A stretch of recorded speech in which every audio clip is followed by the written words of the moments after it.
We've now got the reveal for all 204 base cards from Lorcana's Shimmering Skies Set 5, as well as a few Enchanteds to look at, so let's do that now. What's up, Illuminators? It's us back again with more reveals. This time we have the remaining of the cards that weren't covered in the other news videos, as well as some Enchanted cards to look at. So should we do that right now? Let's do that. Let's go. Okay, so first up, we've got a bunch of Enchanteds to look at, starting with King Candy Sweet Abomination. This is an uncommon card in its regular form, and it is here taking a spot as an Enchanted, and it looks pretty crazy. It's just insane. It's the whole party theme again, and very candy. How do you say cotton candy? Cotton candy, Yeah, it looks very cotton candy-like. I'm does. just completely obsessed, as you heard me. And the same for the other three Enchanteds we're gonna look at. It just fits so well, and I could not wait. Something better. Than Yeah, that. I'm really excited to get some of these in our hands. So we're going to look at Prince Naveen. What is he? Something ukulele? Something with a Is ukulele? the ukulele player, I Ukulele think? Because we player, have yeah. the Italian version here. Yeah, so some of these enchanters were not released in their English versions yet. Yes. So yes, this is Prince Naveen. Obviously, he's the legendary card for Amber, one of the two legendaries. And again, another insane-looking card. Yeah. The first one of the Amber Enchanted so far, such a more to come. Yes. And he looks as handsome as ever. Another card that looks incredible, like absolutely incredible, is Archimedes Electrified Owl, who's got kind of a psychedelic treatment for his Enchanted. It is interesting. I think we can justify with all the thunder and the electricity. I would justify other ways, but this is amazing. And also, I think that's the first one in Amethyst that we've seen so far. Gorgeous art, and also another uncommon. Yes, and we're going to jump over to what I think is our favorite Enchanted so far this set. Visually speaking, yeah. Visually speaking, Royal Tantrum Action. This is just insane. It's so crazy. I love being able to see the tents in the background from the celebration, the fireworks. It's just insane. It's almost like people were saying they wish Scrooge McDuck Enchanted was Had like this this. treatment, yeah. Obviously, it was a different treatment at that set, which I also quite like it. But these colors, everything works so well for this card. From the ones I've seen so far, I feel like this, Naveen, probably the chase cards for me. For me, visually, this one, but the chase cards for me, it has to be Donald Duck, Peislinger. Yeah. That will not change. No, I think At these least ones so are more far. beautiful. But it is beautiful. I think this is more beautiful for sure. And okay, with that, we'll jump over to the cards themselves. So as we said, all of the cards are now revealed, and we're going to start off with Amber, with Minnie Mouse, Drum Major, a 5-cost inkable 4/4 that quests for 2. She's Floodborn, so we got a Floodborn Mini shifting in at 4, and she has the ability Parade Order. When you play this character, if you use Shift to play her, you may search your deck for a character card and reveal that card to all players, shuffle your deck and put that card on the top of it. So another one of those search your deck tutor effects that we've seen with the likes of Alma Madrigal and Merlin, and now we have one with Minnie. So this one putting it on the top of your deck rather than into your hand, but I still think that's a very powerful effect. Yeah, no, not much to add to that. Yeah, I think, of course, the natural synergy there is with something like a Mufasa deck where you can stack the good card on the top of your deck and then maybe crash your own Mufasa into someone, or leave him vulnerable, and your opponent knows now they're going to get the Maleficent Dragon or something off the top. So I think that's some really interesting mind games to be able to play with that. I think what we can comment on that is obviously we have a lot of targets for that. There's so many minis out there already in all sorts of colors. So I think that's what makes this card especially strong. Yeah. And you can get that at turn 4. So beautiful card. Yeah. Very cool card. Next up, we have Moana, Determined Explorer, a 3-cost uninkable 3/4 that quests for 2 in the rare slot. And I think her stat line definitely justifies the rare slot. She's got some very good stats for a 3-cost character. I think will naturally slot into some aggro decks. Yeah. There's a little bit more of a sturdy body on the board. It's good when it comes to that whole vanilla aspect. I think she's a good vanilla to comment on and look at. That's why we're putting more emphasis to this. And obviously on her story, she's looking for that Chromicon, probably the Umber Chromicon. Yeah. And is there a Chromicon there in the background? There's something don't know. something on the rock. Next, we're going to go to Lilo, Junior Cake Decorator, a 2-cost inkable 1/3 that quests for 1 with support. And I think this card is okay. Yeah. I think we see the support keyword and we're like, It is gorgeous. It's a beautiful card. Yeah. I love the cake. And we'll hop on over to another vanilla card. So next we have Nala, Mischievous Cub, a 1-cost inkable 0/4 that quests for 1 vanilla. Some more pretty interesting stats. She, of course, doesn't have any strength, but that willpower is going to make her kind of difficult to get off the board. But, of course... She's just there to quest, right? She is there to quest. I think in Sealed and Draft, she might do okay. Yeah. And I think we were really waiting for that Ala card. It took so long to come. Another one. Because Yeah, we had this one is long only ago. the second, yeah. So really nice. We've got what, like 99 Simbas and 2 Exactly. Nalas I at can't this wait for a point. Floodborn Nala Yeah, eventually. give us some really cool Nalas, please. And the last card we have in Amber, the last Amber card for this set, Apart from Enchanted. apart from Enchanteds, but they count as cards. Okay, there you go. We have Vanellope Von Sweets, Sugar Rush Princess, a 4-cost Inkable, a 2/4 that quests for 2. She's a Floodborn, so she can shift in at 2 with the ability I hereby decree. Whenever you play another princess character, all opposing characters get -1 strength until the start of your next turn. You may have seen this card already. This is the D23 collection. The D23 collection set 5 card that's represented there. But we wanted to wait till we have the official reveal before talking about it. So there we go. So a cool card. I think a similar effect to what we saw with Kida, triggered by princesses. So it's not just something that happens once. You can get it turn after turn. The natural synergies, it definitely feels like in maybe like an Amber Ruby deck, you can use her with Brawl to reduce the strength of characters to be able to target them.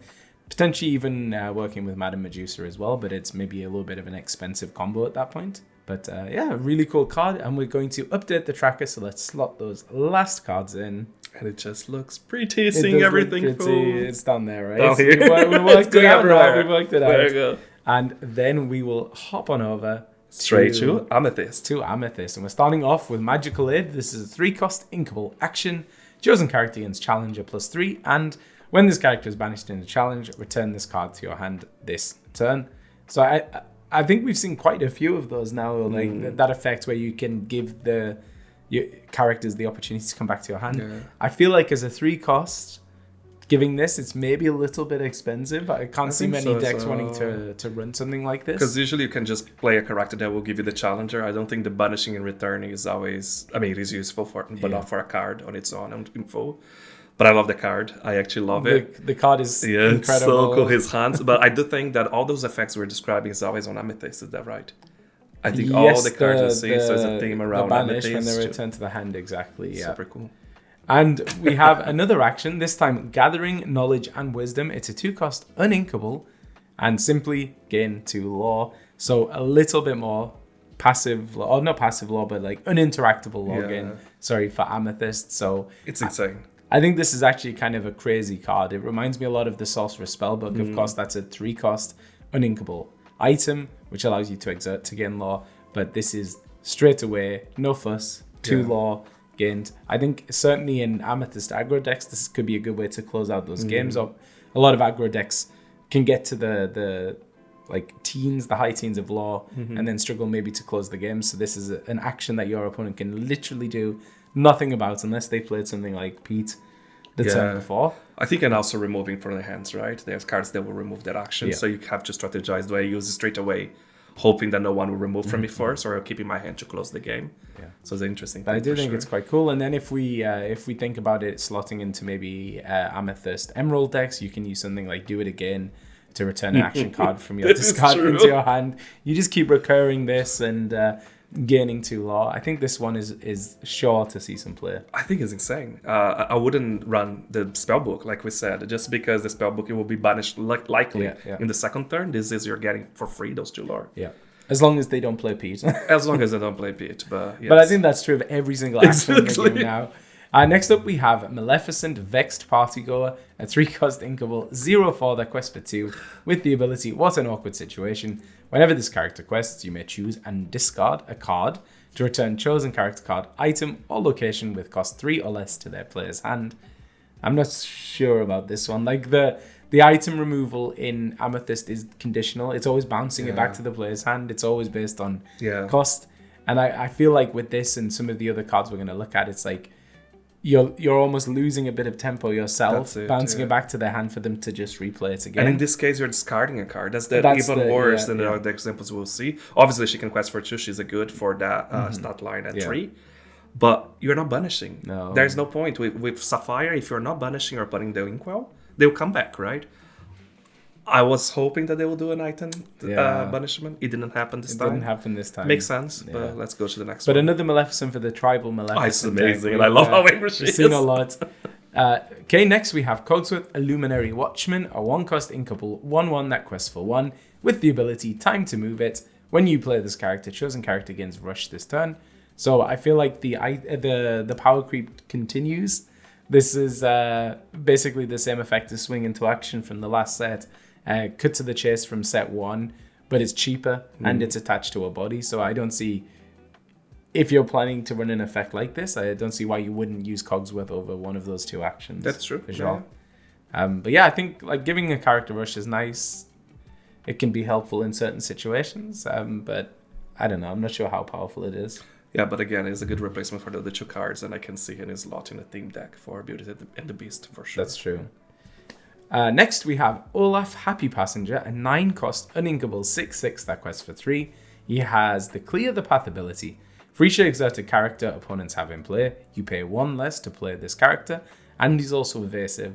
And I think of all of these cards we've seen this set, reducing the cost based on different situations, this might be my favorite one so far.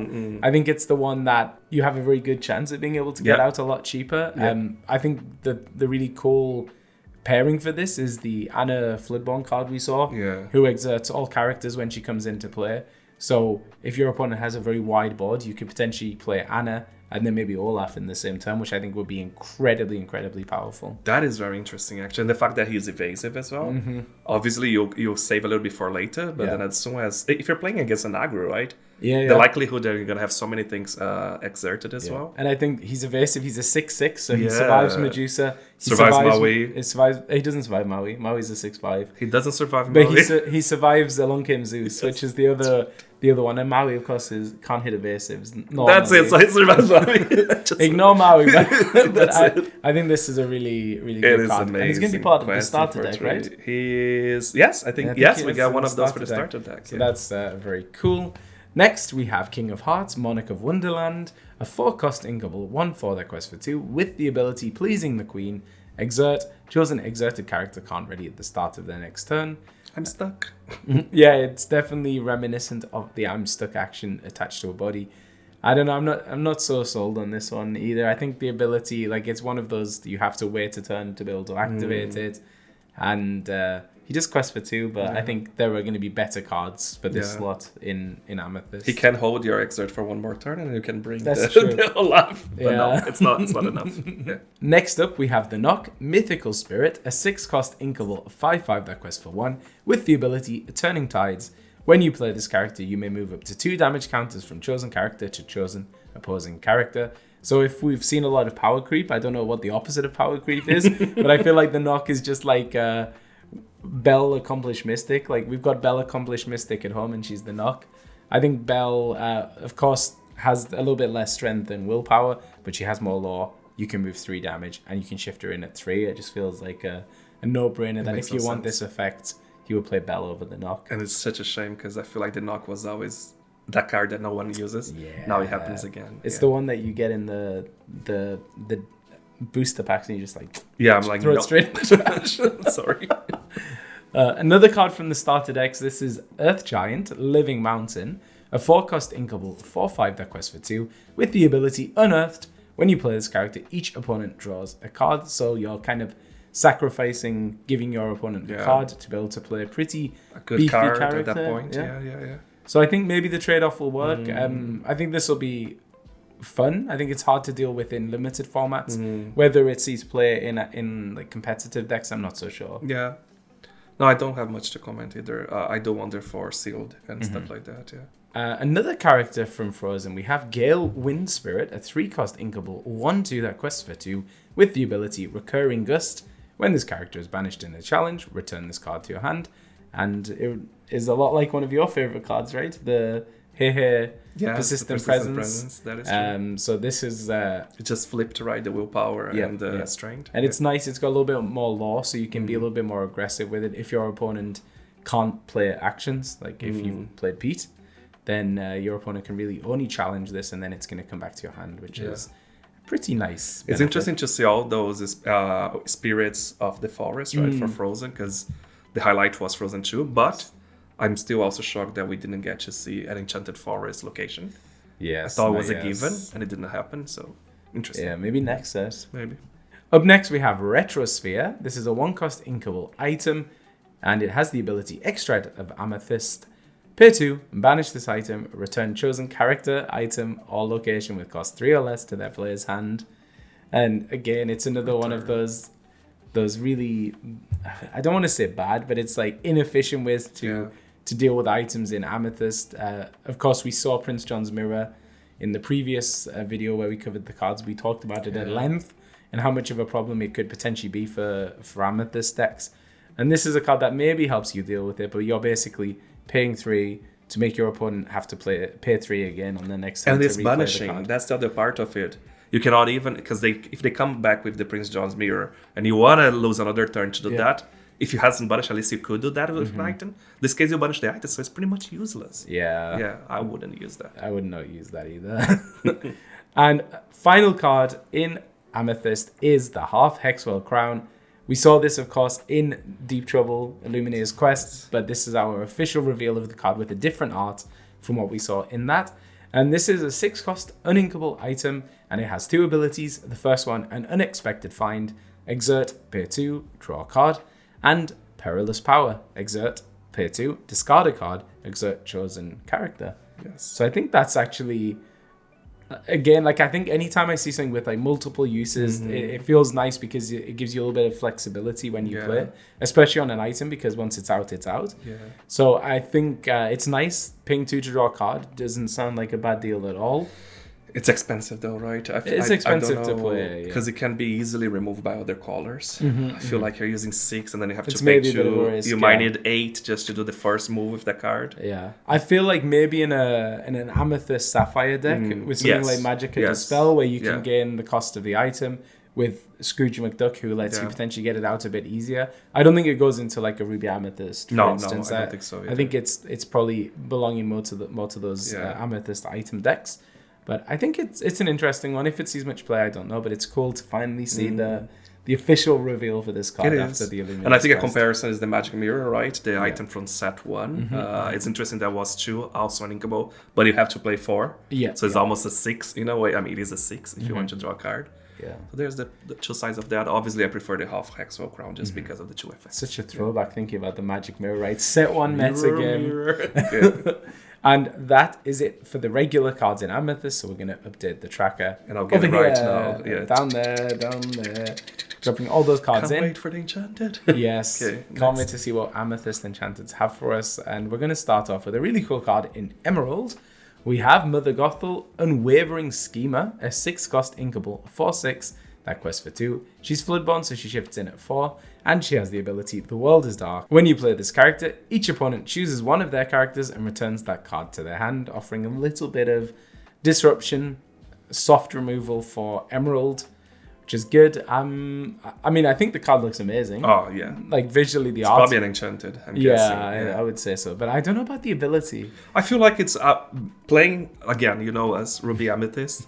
I actually love the idea that they will play this and I can bounce a card back to my hand in most of the time. So I don't see much of it as an advantage. Yeah, but I think if you've only got one card on the board, it can be quite a tempo loss to get the character sent back. But you're right, like a lot of the cards that see play are cards that have enter the battlefield on play effects. So you're really going to be getting to the benefit of it. Of course, the fact that you get to choose as well, you can pick the one that's most advantageous. That's the thing, you. I get to choose as an opponent, so right? I think, it reminds a lot of Gunther Interior Designer from the previous set, which I think a lot of people said was one of the worst cards ever, because you get to choose the character. Personally, I think I would rather play Genie on the Job. Because you choose yourself as a player. Exactly. Yeah. But at least there's no cost limit. You can ban it. You can put any character back. And it is inkable, so that's a better version of that. I think that what will make it better, obviously, but it would be if there was a third point of lore. I think that will make such a big difference already when you compare to the other cards. It's beautiful. I think people will run more just because of what it is, because the card is so cool. The card is really, really cool. But we'll see. And we have another Mother Gothel, Conceited Manipulator, a 2-cost inkable, 1/3 that quest for 1, with the ability Mother Knows Best. When you play this character, you may pay 3 to return a chosen character to their player's hand, which is basically the Mother Knows Best action that we already saw. That is true. So, of course, we just said bouncing characters back to the player's hand isn't always the best thing, but I think on turn 2, it's actually a really good opportunity to kind of disrupt your opponent, But kind of it's not turn swing the 2, tempo. it's turn 5. It's turn 5? Because That's they have right. to play 5, so it starts getting more complicated, right? Yeah, that's true. Yeah, but again, you are at least choosing. With the card you Yeah, choose, yeah, is yeah. actually in a character, it's not in a action, right? Yeah, So you can yeah. remain. But yeah, that's correct. Let's look at the little piece of lore, because that is brilliant. A beautiful lady never stands meekly at the back of the line. It's just amazing. And I bet she can see her Floodborn glimmer on the other side with all full glories and full glory. So good. Love it. But in this case, yeah, as you said, it's basically a 5 cost, and I think 5, I would rather play Genie again. again. In that case. Next, we have Zazu, Advisor to Mufasa, a 5 cost inkable, 3/5. That quests for 2. With evasive, pretty good stats. It's nice to see some more evasive threats. Not much to say about this one. But it is cool. Fire and Evasive, I think, is quite good card, to be honest. And last but not least, in Emerald, we have the last legendary card and the last card overall for this set. In Emerald, we have Anna, Diplomatic Queen, a 3 cost, uninkable, 2/3, that quests for 2, with the ability Royal Resolution. When you play this character, you may pay 2 to choose 1. Each opponent chooses and discards a card. Chosen character gets +2 strength this turn, or banish chosen damaged character. So, firstly, it is another card that lets you do many different things in many different situations. So that's one thing. Whether I think the card is particularly good, I'm not so sure. Yeah, because again, it's going to be a turn 5, right? It's going to be a turn 5. She's very easy to get off the board. At least it's an on-playability, so you're going to get the effect. And I'd say the other thing about this is, if you remember in the previous video, we looked at Scroop, Odious Mutineer, who has a similar ability to this with significantly worse stats. Yeah. So at least she's better than Scroop. Exactly. Again, why would they do that? And both is Emerald in the same set. In the same cost. It's like, why? Why would they design something like that? I was a little bit flabbergasted when someone pointed this out. Yeah. I was like, why? Like, why would you do that? I mean, okay, of course, he's evasive, but it doesn't matter. Like, at that point, it doesn't matter. He's a super rare, so I guess he'll be more common, but I don't know why you would ever play Scroop. And you have to pay a higher cost as well to banish. It's just like, it's insane. Crazy. Maybe it comes down to the odds of finding the card. So if you want to grow to Anna, you go to his group first. Yeah, we've got Anna at home. Yeah. And it's insane. So yeah, but I don't know. I think this is maybe one of the weaker legendary cards for this set. I think so as well. And there we go. Not many to update for Emerald, but we will drop them into the tracker. And then we're going to go over to Ruby, and starting off with Ruby's final legendary. This is a card that I want to love, but I really struggle. It is Robin Hood Sharpshooter, a 4 cost uninkable, 1/4 that quests for 2, with the ability My Greatest Performance. Whenever this character quests, look at the top 4 cards of your deck. You may reveal an action card with cost 6 or less and play it for free. Nice.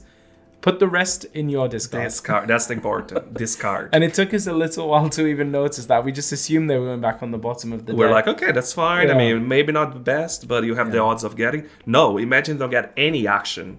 Those 4 cards go straight to the discard. Yeah. Or imagine the cards that will benefit from the actions going directly to the discard. So in terms of what Robin could take off the top and play for free, there aren't that many actions around like the 5-6 cost slot where it's worth the risk, but we've got things like Dragonfire, Whole New World if you pair it with Steel. There are a few. There's like a Pirate's Life as a 6 cost action. Yeah. But there aren't a huge deal that he's going to get the benefit from. And of course, it's an ability that's on quest, so that means that he has to stick to the board with 1 strength. He's going to get brawled. He's going to get hit by a baby Sisu, a big Sisu, Madame Medusa. I just think it's so difficult to actually get this ability to pop off. But on the positives, the one synergy he does have is in a Ruby Amber deck. Putting cards into your discard is going to power up something like Chernobog. So that's maybe one potential synergy, but it just I don't know. I feel like that. What I was saying to Matthias as well is, imagine you play Robin Hood and your 1 copy of Chernobog, or your 2 copies of Chernobog, are the things that end up in your discard, then it's just. I can't justify the fact that he is also an inkable. Yeah. Because anytime you see an inkable, you're already questioning. It's just such a shame. Yeah, because you can't even get rid of him if you don't want him. It's like. And it's a beautiful card. It's a gorgeous card. Like I really love the card. It broke our heart. Yeah. Unfortunately, nothing. And please tell us if we're wrong. Maybe you have a very different take to that. Yeah. Comment on the comment section. We're often wrong in some of those aspects. We said Diablo was maybe not going to be the best card. And there we go, right? So please let us know if you think we're definitely wrong. And okay, so we're going to jump over to something else. Now it's going to be Pete Pastry Chomper, a 3 cost inkable, 4/3 vanilla. I love this. I love this. I love this. It's vanilla, but I love this. I love this everywhere. I love this in the art, in the stats actually. Yeah, It's so the stats are powerful. pretty decent. It's the same kind of stat line as Madam and Fox, but without the rush ability. So yeah, okay, it's worse, but it's a great card. It's worse, but I think it's still, it could see a place. Yeah. I don't think it's terrible, and it's potentially a shift target for the big Pete.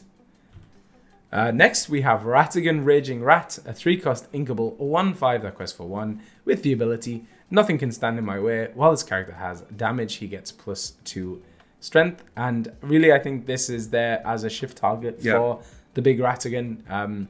He has 5 willpower, so he's going to stick to the board. Hopefully, his strength is a little bit low, so he could get brawled. But I think as far as shift targets go, this is the best one so far for the Floodborn Ratigan. Yep. But again, if he gets hit at least once, or you can do the damage on yourself as well, then you have 3. That's so true. He cannot be brought anymore. Yeah, so there's a protection behind it. It's just, the art is just insane. The art is amazing. Just love his little hair or whatever that is. But yeah, it's the crown when he gets rid of the queen. He becomes king. There you go. So there you go, Ratigan. Love to see it. Next, we have Daisy Duck Spotless Food Fighter, a 2-cost inkable, 2/2 that quests for 1. Evasive.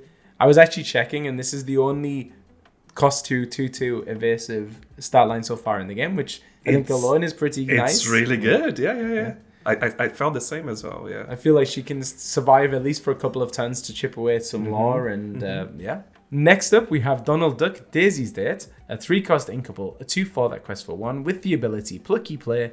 Whenever this character challenges another character, each opponent loses 1 lore. So, a really nice card. I think the main function here is going to be a shift target for Donald Duck Pie Slinger, the Floodborn Donald we saw.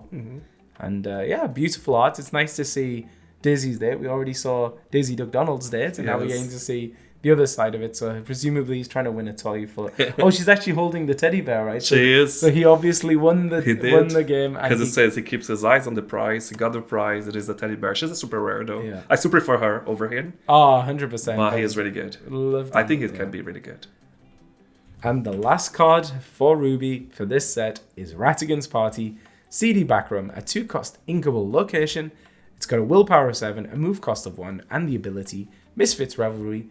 While you have a damaged character here, this location gets +2 strength. And actually, I think this one is not a bad location at all.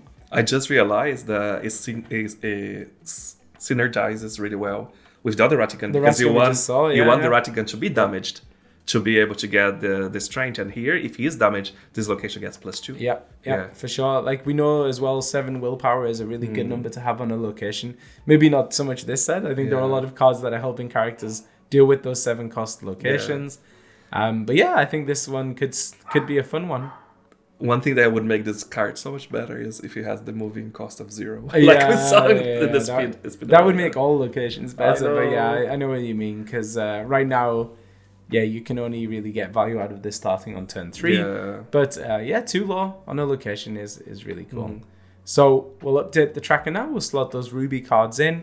I think, I've got to be honest, I think Ruby did the worst out of the Ruby and Amethyst. Unfortunate for us, I think it was the worst. I mean, they're probably trying to balance, right? There was so much power creep. I'm going to go back to red-blue this set. We'll see. Okay, so we're going to go over into Sapphire, and we're starting off with Scrooge McDuck, aficionado of antiquities, a 4-cost, uninkable, 5/5 that quests for 2 vanilla. And he's got some pretty dang good stats for a 4-cost. I think, looking at what we already have in the game, there's of course Treasure Guardian, the same cost, also an inkable 6/6, but that character can't challenge your quest unless it's at a location. So Donald doesn't have that requirement on him. There's the Maleficent Sinister Visitor, who is in the same slot, inkable, but she's a 3/4, so I think Donald is actually a pretty strong card. Yeah. And in Sapphire, if you one jump ahead, you potentially get him out even on turn 3. I think that's a pretty good card. Yeah. Next, we have Belle of the Ball. That's really cool. A 4-cost, uninkable, a 2/3 that quests for 2. She has Ward, and she has the ability Ushered into the Party. When you play this character, your other characters gain Ward until the start of your next turn. So it's nice to see other ink colors getting ways to maybe protect those aggro threats, those squishier high lore characters that you don't want to be hit with a spell or something. Do you think she could take a place replacing somehow Aurora? I wonder, Or you don't? because Aurora's a 5-cost inkable, and she gives the characters ward the whole time. Okay, so this is just the next turn, right? This is just the next turn. So I do think probably Aurora's better. Aurora has better stats as well, but yeah, I think maybe this card could do well as well. Because I suppose with Belle is she guarantees the ward for the whole of the next turn, and you could play Aurora, and then your opponent could shoot Aurora, Exactly, yeah. and then take out the other characters. But yeah, I don't know. We'll see. We'll see. I think the card's interesting. A Sapphire card that I think is really good and continues what we've seen the set of the commons and uncommons being like the craziest cards. We have Hideaway. This is a 2-cost inkable action. Put chosen item or location into its player's inkwell face down and exerted. And anyone who's ever played Sapphire will know that some of the hardest things to deal with are items and locations. And here you go. In the mirror match, you can get rid of your opponent's lucky dime. They can't get it back with Tamatoa, but I think that's great. It helps Sapphire deal with the Queen's Castle, which we know is a big struggle. I think this card is going to be probably a 4 of in every Sapphire deck. It's just insane. Again, I'm a broken record, but why they can't give something like that too? I mean, I know the answer, but just give 2 different colors, right? Because I feel like this is literally for mirror, right? That's the perfect card for mirror. And it's the perfect card overall. I will always run this card if I have the option to. Yeah, I think it's a really good card. So cheap as well. Yeah. I think every Sapphire deck I don't want to have to play Sapphire. Another card that I think is also super good, Vision of the Future. This is a 2-cost inkable action. Look at the top 5 cards of your deck, put 1 into your hand and the rest on the bottom of your deck in any order. So if you're really looking for a particular card, like it's Merlin on the art, but let's say you're looking for the Floodborn Merlin, this is letting you dig 5 cards deep into your deck looking for him, which is great. I compare it, of course, to Dig a Little Deeper. That is a song, 8-cost, uninkable, lets you look at 7 and gain 2. I think really Vision of the Future is just, it outclasses it. So much better. Like I'd rather run 2 Visions of the Future than 1 Dig a Little Deeper. But yeah, I think it really helps. It helps Sapphire more with that kind of like toolbox strategy where you can maybe have like random 1-ofs or 2-ofs, and then use a card like this to dig for them, to find them. And I think it goes back to what we were saying earlier today, right? We didn't see anything together cards coming from Shimmering Skies. That's true. We wonder, are they questioning the potential or usage of that? Obviously, probably not, because those cards are designed way in advance, I think. But that's so much better. You don't rely on that big cost or that big synergy. I think this card very good. Next, we have Minnie Mouse, Quick Thinking Inventor. She's a 1-cost, uninkable 1/2 that quests for 1 with the ability Kick Catapult. When you play this character, chosen character gets -2 strength this turn. Really, I think like kind of a bit like an ice block attached to a body. It will synergize, of course, like all things that reduce strength with Brawl, with Madame Medusa. So I think this card has potential, maybe in a red-blue deck. But not much to say other than that. She's Inventor. That's interesting as well. We don't see the classification that often. Maybe Belle's father. So I do wonder if there'll be more. Next up, we have Donald Duck, Focused Flatfoot, a 5-cost inkable 3/4 that quests for 2 with the ability Baffling Mystery. When you play this character, you may put the top card of your deck into your inkwell, face down and exerted. Very similar to what we saw with Mickey Mouse Detective all the way back in set 1. Same ability, but it's on a inkable card, a little bit more expensive, but with way better stats. So I think this card really, in blue, when you're able, in Sapphire, when you're able to ramp up and potentially get this out on turn 3, it becomes very, very good. So yeah, I think for a common card, this is pretty nice. Do you think people would replace entirely with Mickey Mouse? Or they will run both? I don't know. I think it's hard. I think Sapphire, sometimes those decks are very high on inkables. So maybe sometimes Donald could be a safer bet. But yeah, it requires a little bit more ramping. And if you don't get the ramp, then he maybe is a bit slow on turn 5. But yeah, if you're able to get him out on turn 3, turn 4 with enough ramp, then I think he could be quite good. And again, with the classification, right? Both him and Mickey Mouse are a detective classification. So are they trying to make that gameplay associated to the term detective? I wonder. Maybe. And hopefully we're going to see detective synergy. We have Basil, who's a detective. Cool. So maybe Inventor, maybe detective synergy coming in the future. And then next we have the Queen, Cruelest of All, a 2-cost inkable 0/4 that quests for 1 with Ward.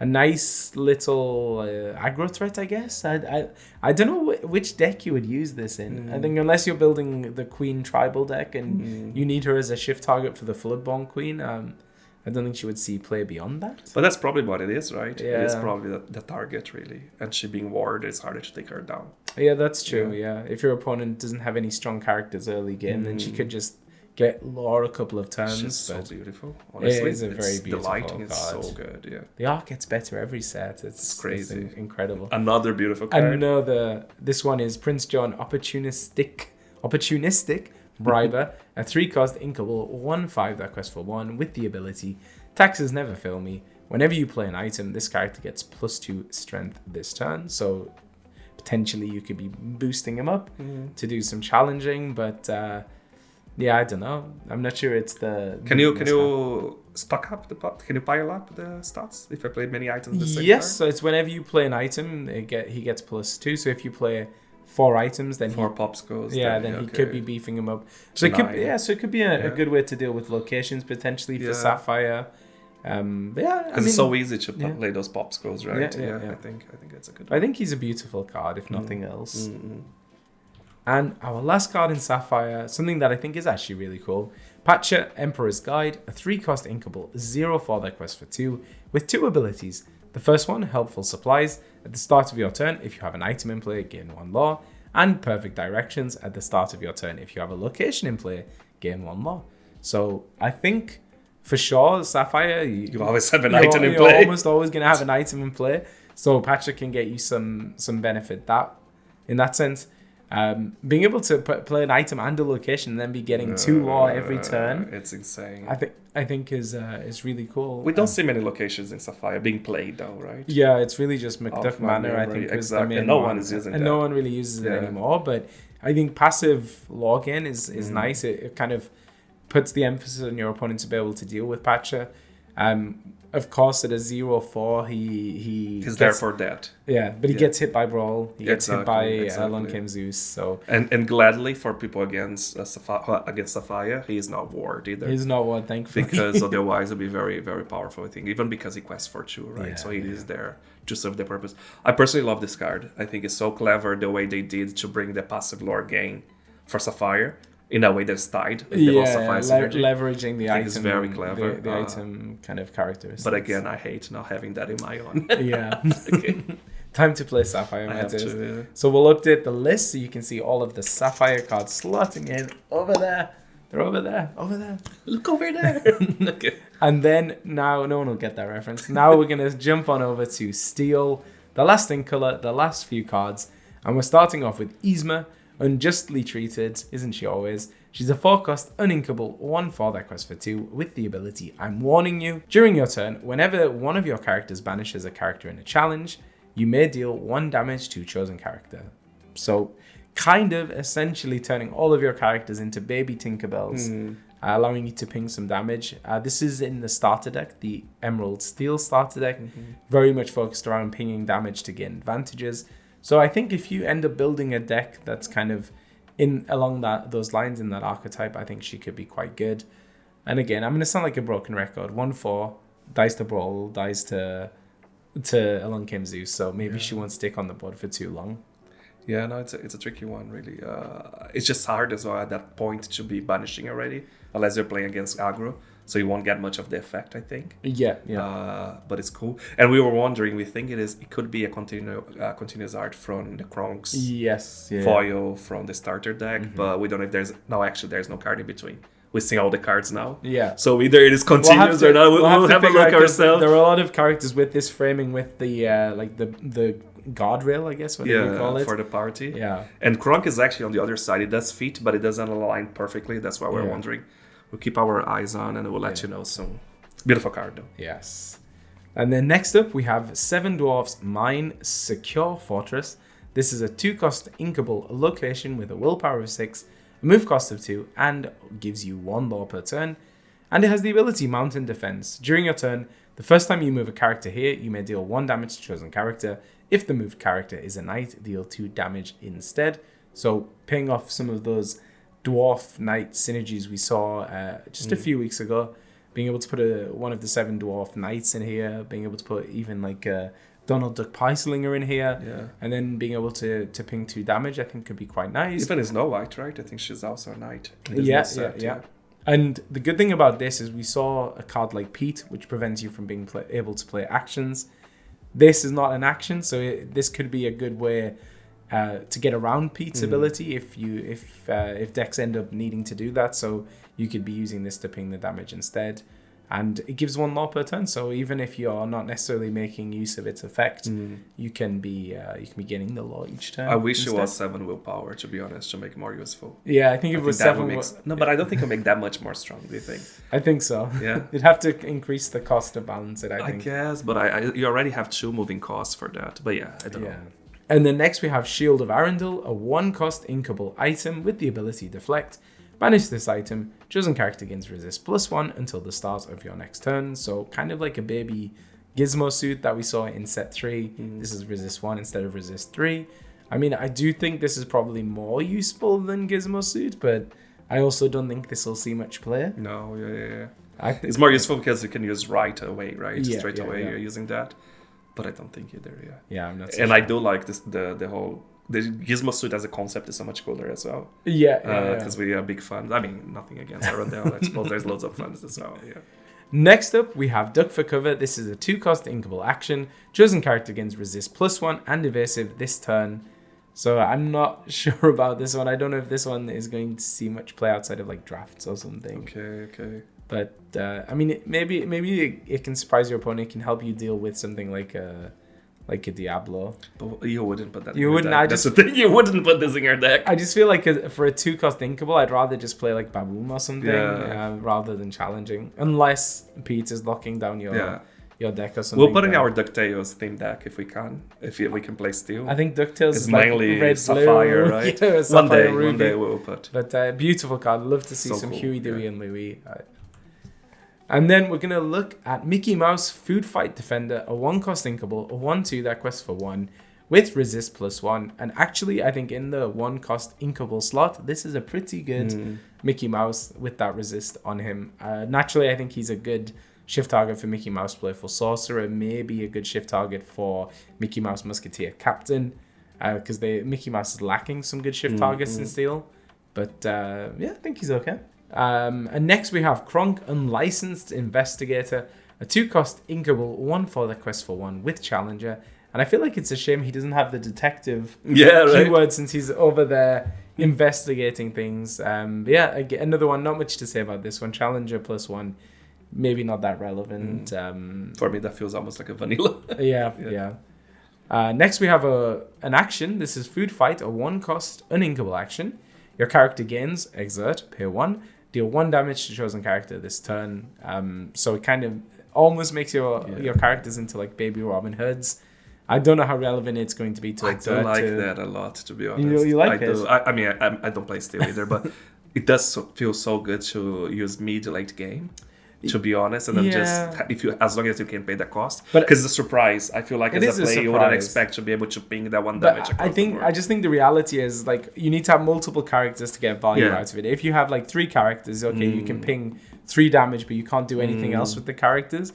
Compared to like Fire the Cannons, 1-cost uninkable, deal 2 damage guaranteed. Fair enough. So I don't know. I feel like it really relies on you having a board presence to take advantage of it. Maybe it works with Umber with the new Mirabelle. You're gonna have so many characters in the board. Maybe. But I'm not so sure about this one.